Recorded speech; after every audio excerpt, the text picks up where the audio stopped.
let's do that. Hello, my name is William Gao. I play Tao Xu in Heartstopper, and you are watching Young Entertainment Mag.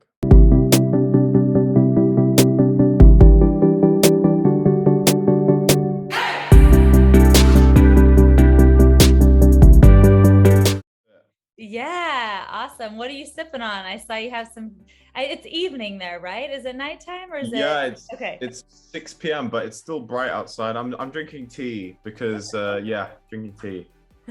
Because it's Because tea. yeah, it's time for tea. It's tea time. It's like I drink tea all day. Do you? And tea is something I always drink, so that's the way it is, yeah.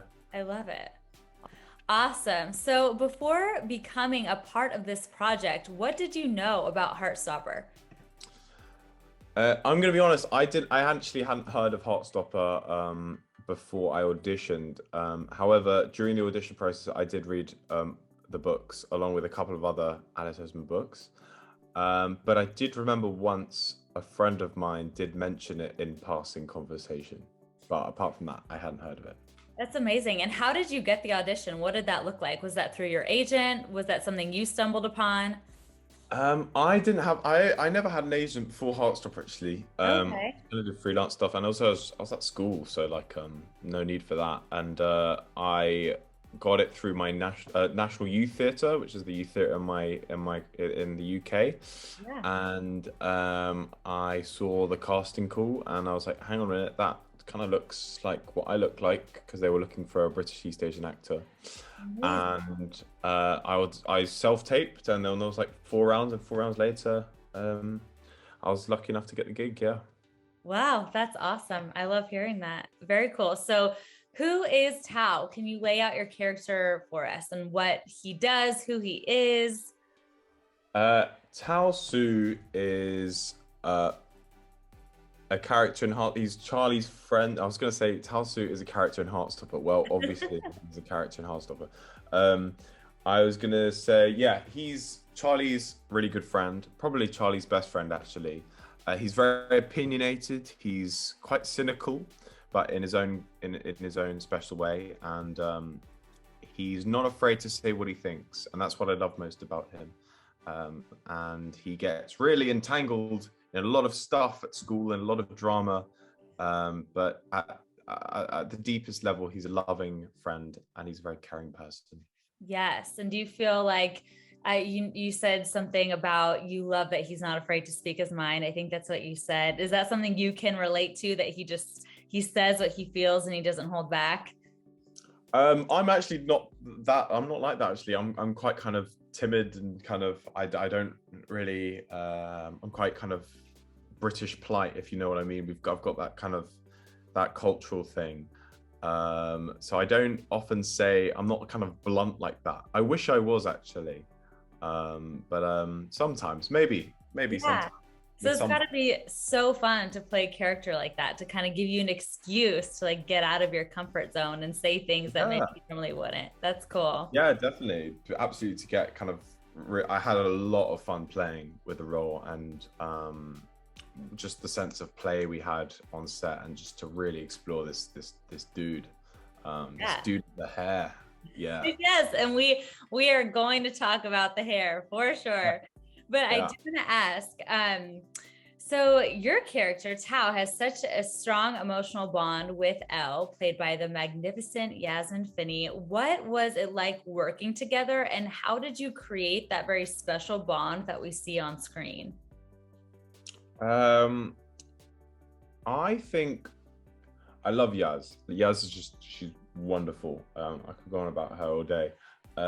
I think we spent a lot of time just chatting and getting to know each other, and I think that played a part about the chemistry. With the chemistry we see on screen, we just kind of hung out on the weekends during set as well, on set, and we just had a lot of fun. And I think that kind of bled into like Tao and Owl, and how much kind of the ease at which we kind of worked together, and they saw that in the audition. We did our final audition together, and that's when they were like, wow, they worked together. It's like a chemistry read. So yeah, I guess that's how it kind of bled into Tao and Owl. Yeah, their wonderful relationship. That's so awesome. What do you think in the show stops Tao from pursuing a relationship with Elle? We see it more from Elle's side, but we never really get to hear it from Tao and what you're thinking. But we do know that there are moments of animation, and we all know what that animation means. So, what stops Tao from pursuing that relationship with Elle?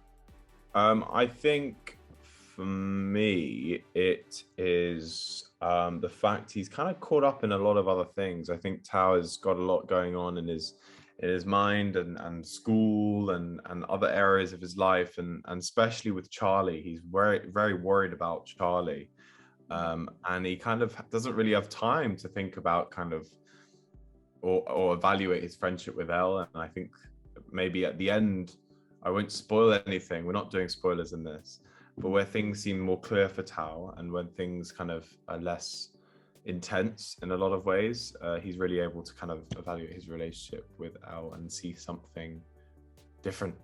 Yeah, cool. That's really cool to get to hear the behind the scenes take on that. We loved watching your scenes with Nick, played by Kit Connor. They are so like awkward and just awesome. And we just loved watching every minute of it. There's something so real about those moments. You can feel it, especially at the bowling alley when you're just sitting next to him and you say very few words. But what was it like doing those scenes, and how did you create that unique bond on camera? It was very like a specific, unique bond.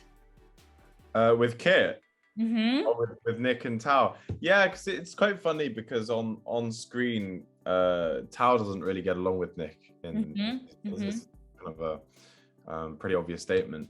But Kit and I, in real life, off screen as actors, we're really good friends, and it was really fun. And I built that kind of friendship with him before, so we had the comfort, in a sense, when it came around to filming those scenes, that we could really play with each other, and like we Yeah. really played it in a real fun way. And I think again, like with me and Yaz, it was like a sense of ease. I felt so comfortable be able to play lines and play with the scene in a way that I don't think I would if I hadn't met him before and I hadn't kind of built friendship with him over the time. I guess that's why we had that kind of bond and that kind of awkward, angry chemistry, or kind of really, yeah, awkward. Yeah, that's cool. So it sounds like the relationship that you have off screen does really play a part to. I think so, yeah. That's really cool. I think most of the time that's the case, yeah. Yeah, that's awesome insight. So we have to talk about that hair. What was it like getting into that hair? And did you have anything to do with that? Did you have any input? Did you come up with that? Or who came up with that? Because it's awesome. It is really out there, the hair. And should Heartstopper return, we'll see what happens, but it might change, might not. It might stay the same. But Okay. I think with I think it's very reminiscent of the character. I think he's very goofy, Tao is, and he's really kind of nerdy and but also very unapologetically himself. Mm-hmm. And I think with the hair, Dee, who did the hair and makeup, like she really wanted to go for a real wild look for this character, this she just wanted to go for it. And also with a beanie on, my hair naturally looks kind of strange. There's no way to kind of really do my hair with a beanie, so that was kind of a cool kind of way to kind of get it out and showing. But yeah, it was nuts, and there's a lot of reaction on social media about the hair. But yeah, no, I think it aids the character. But I think also at school, I remember we all go through crazy hair. We go through crazy hair moments. Absolutely. You know, sometimes you're changing hairstyle like one week, and then the next week it's different. And I think, you know, Tao might be going through that phase. You never know. He might be going through a crazy hair phase. I love that. So how long does it take to get into that hair, or you could say even your hair and makeup every day on set? For me, it took a while. I mean, it took more than like Kit or Joe. Like Joe's hairstyle was pretty similar to like Charlie's. It took a while. They were like a team of hair curlers at one point. I think probably an hour to be safe. Oh, 40 minutes, 50 minutes to an hour maybe, oh my including God. makeup. But remember, I also had a lot of acne at that point, like when we were Okay. shooting. So there was a lot of like concealer, a lot of ways like, how can we make this continuous when you didn't have that spot there and stuff like that. Oh, awesome. Cool. That's so fun to hear all that. Because I know everybody's sitting at home wondering how long does it take to get your hair done every morning, every time you go to set. Yeah. Um, yeah. So did you get, it sounds like you had read the book series. Did you get a chance to chat with the author, Alice Oseman, about Tao? Did Alice give you any good insight into the character? What was that relationship like? Yeah, definitely. We did 2 weeks of scene study, and kind of workshopping the characters, and I think that was to aid kind of to bring these characters to life. I think Eros, the director, incredible director, he just really wanted us to kind of really feel the roles and stuff. So we had workshops where Alice would sit and I'd sit next to her, and we would do like hot seating, which is basically where the other actors ask you questions in character about the background and things. And I did ask Alice a lot of questions about the character and how I should portray him, because obviously there's a lot of expectation, if you know what I mean. But yeah, a lot of help from Alice, right through the process. And yeah, Alice is great. Alice Oseman is like a legend. That's Yeah. amazing. And the hot seating is super cool. I've never heard of that. So that's super interesting. And I'm sure a super helpful way to get to just refine your character and make it feel so authentic and so real. So that's Mm. awesome. Do you have any special tricks you use to memorize your lines? Ooh, that's a good question. I think every actor is different. For me, I have a couple of 2 or 3 techniques. I'll tell you one of them, and I'll keep the Yeah. other 2 secrets. One of them includes a tape recorder, and I will record lines, and especially for theatre, I'll say the lines back, and I'll talk to myself basically. A tape recorder and a bit of kind of talking to myself. That's all I'll say. Yeah, that's super cool. And I assume too, like maybe hearing it back too on the tape recorder, if that's how you do it, really helps to absorb the lines. Definitely, yeah, That's yeah, yeah. cool. That scene in the bedroom where you danced with Elle, was that choreographed or was that improv? That was improv. Yeah, that was a real challenge. I was talking to someone about it the other day in another interview. Um, there's something quite sobering about kind of dancing like that in front of like 40 camera crew at 8 a.m. to no music. Yeah, I bet. It was like quite a challenge, but we got through it, and I had a lot of fun doing it. You know, I was like twerking, I was doing all that jazz, and I think Tao would do that, you know, to do that kind of stuff. And yeah, I had fun with it. It was fun, but it was really, yeah, it was a crazy experience because no one was laughing, no one was like vibing, like it was just me and just this ridiculous dance. Yeah. Oh my gosh, that's fun. Well, it turned out great. So you did something right. That's awesome. We saw a picture of the Heartstopper cast sipping their milkshakes for a promo, and it was the same promo that they did for the show Friends back in the day. Whose idea was that? That's so cool. I think the milkshake scene is such an iconic scene also in the comics, right? I'm pretty sure. And I think when we were on set, there were all these milkshakes and stuff. And I think it was the photographer at the time, Oh, or amazing. or it could have been Netflix. I don't know. But yeah, it was really, really, really fun. And I love Friends as well. So it was great to recreate that picture. Yeah. Yeah, that is so cool. Are there any characters throughout entertainment history or just characters that you've watched growing up on TV that you'd say gave you inspiration to create your character for Tao? Sorry, can you repeat that question? Yeah. So, are there any characters that you kind of grew up watching, or from your favorite movies or television shows, that when you were creating and getting into the character Tao, you're like, oh, I want to pull from that character that I grew up watching? Any characters that inspired you that you were able to pull from for Tao? Ooh. Yeah, I think there was a number of places I got it. I think he's very dramatic and kind of existential, and I think there are characters that I've seen in a couple of. I'm really into like farce. It's a type of kind of comedy theater, and it's got these characters. And basically, farce is like ordinary people in ridiculous situations, and there's Okay. always a character that's very dramatic, and it's all in the hands. And Tao, I got that kind of hand gesture thing from Tao. Is it's all dramatic and everything's got a gesture to it. So he's like, I don't even want to do that. And I think that was inspired from like fast theater and fast. Cool.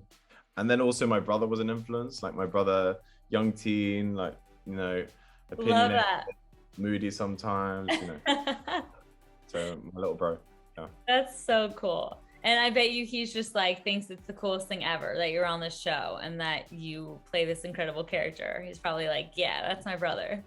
Yeah, no, he's not like that. He's like he doesn't really care. That's But funny. he's like unbothered, but like in the best way. I think that's so good that he's like so unbothered, because it's very grounding. It's really good. Yeah. Oh, that's cool. Um, what was the most challenging part about playing Tao and how did you overcome it? Most challenging part about playing Tao was not about playing Tao. It was probably just being on a film set for the first time. I found it so kind of daunting and kind of scary. And it took a while to kind of get in the pace of a film set, because I'm so used to I've never done like kind of like a fast-paced television pace before, and you're getting through a lot of pages a day, long days, and that was like a big challenge to overcome. But by the end, I was like, I'm used to this. I'm kind of, this is getting to a normal place, and yeah, that was my biggest challenge, being on a TV set. Yeah. Yeah. I mean, that makes sense too, because you come from a theater background, right? Which is completely different. It's a whole different world. So different, and that's like all kind of training through like theater and school and everything. And it was so different because camera, you're playing it down, it's constantly playing it down, it's the thoughts. And my Eros, the director, had something with me called a hammometer. So he said, if you're high on the hammometer, you're like hamming it up too much, you're being theatrical. So he was like, he'd come up to me and he'd be like, yeah, well, for this take, we're going to just kind of slightly lower the hammometer. And I was like, yeah, okay, I know exactly what you mean. So yeah, different from theater, because theater's all kind of, it's more more dramatic, and yeah. I can totally relate. I grew up doing theater my whole life, and then I did acting in LA for a while. And when I first started transitioning to on-camera acting, they had me put duct tape on my forehead to make me aware of like how expressive I was, to try and tone me down. So I love what you're saying, like what'd you say? Hammometer? Hammometer, yeah. I love it. Yeah, That's so really good. cool. That's great too, that you got to work with a director that understands like so deeply of people coming from the theater world and coming into television, was able to help you like adapt in that way. That's such an incredible learning experience, I'm sure. And the fact that you can do both so well is huge, and that's going to be huge for your your career the rest of your life. So that's awesome. What was it like to act out that fighting scene on camera? Was that crazy, or what was that like? That was nuts. I found that a real challenge as well, because it was so real. It was like, it felt really real, and there was no cameras to be seen on a lot of the shots. It was literally just a fight with a group of guys around. And I found it really intense. Like, I had to go, like at lunchtime, I had to go and back to my dressing room and like question the meaning of life. And I ate an apple and watched La La Land, and then I was okay.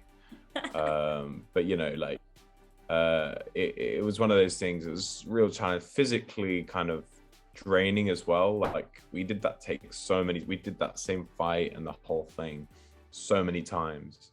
Wow. And by the end, my muscles did hurt, but it was good, and it was all for the final. It was all for the scene, and yeah, I'm very glad with the way it turned out. Yeah, I mean, it looks so real. It is crazy to think that, you know, you forget when you're watching a show, like, oh, this is not real. You know, these are actors. And so it's cool to hear like what's really going on behind the scenes. Yeah. If Heartstopper got picked up for season 2, how would you like to see this storyline play out? For me, if we got season 2, I'm looking forward to seeing what Tao does to his hair. I'm also looking forward to Tao and Elle's relationship and the possibilities that could come from that. I'm really interested in exploring that, and how we see this romance, this friendship blossom into something more. And that's probably what I'd love to see in season 2, and look forward to doing that if we get picked up. Yeah. Yes, that's amazing. And we're excited to see that too. Well, thank you so much for joining us today. It has been such a pleasure getting to talk with you. We're such a huge fan of your work, so we're so grateful to have the opportunity to share this interview with our fan base. They're going to be so excited to tune in. Thank you again, and it was wonderful talking with you. Thank you so much. I really appreciate it. Yes, have a great evening. Bye.